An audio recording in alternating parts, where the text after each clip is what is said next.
Lauren Bush, if we think about words like empowerment, change, hero, inspiration, these are words that are often bandied about, but big words that sometimes people don't really understand. For a very different reason, though, hunger is one of the words that we use very often. In your role as an activist, as a founder of FEED, what does hunger mean to you? You know, I really have seen the faces of hunger, people who wake up every day and don't necessarily know where their next meal is coming from. And children, just because of where they're born, you know, are born into a life of chronic hunger and malnutrition. And it's kind of crazy because, like I said, food and nutrition are something so basic for human life, yet it's not a given for about 870 million people around the world.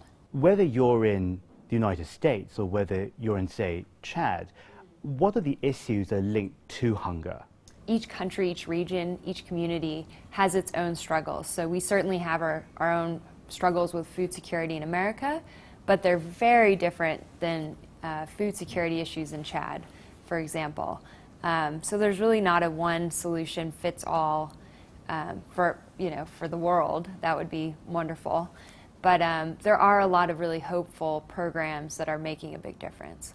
When you think about FEED and what it's able to achieve today, how can FEED support the vision of a world without hunger in Africa, without hunger specifically?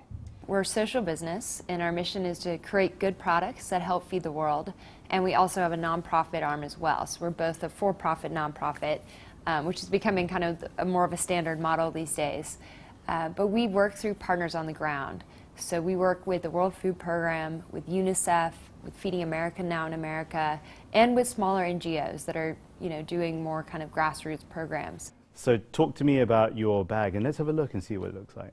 Sure. This is the Feed One bag. It's the original bag, and it feeds one child in school for a year for every bag purchased.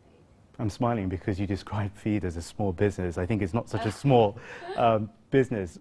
Share more on how you've been able to create a life here, a family or products and a vision that maybe has been adjusted as you've gone along. I'm very much involved in the design of everything we put out, and it has to be, true to the aesthetic.